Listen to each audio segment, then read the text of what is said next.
कसं आहे की काँग्रेस पक्षाचे प्रदेशाध्यक्ष हर्षवर्धन सपकाळ यांना रक्ताची बहीण नाही, त्यामुळे त्यांना बहिणीचं नातं काय, लाडक्या बहिणीच्या अडचणी काय याविषयी काही देणं घेणं नाही.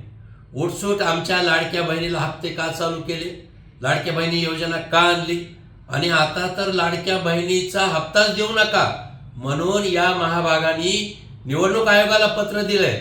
म्हणजे मकर संक्रांत हा खऱ्या अर्थाने लाडक्या बहिणीच्या आयुष्यातला उत्सव सण आहे, मांगल्याचा सण आहे. आणि त्याच पार्श्वभूमीवर काँग्रेसवाले संक्रांत लाडक्या बहिणीवर का आणतात?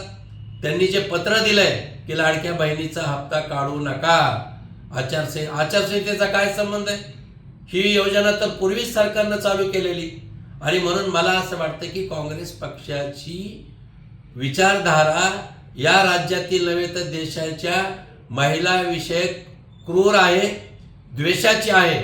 त्यांना महिलांचं काही देणं घेणं नाही. आणि म्हणून मला काँग्रेसला सांगायचं आहे की लाडक्या बहिणीचं राजकारण तुम्ही करू नका.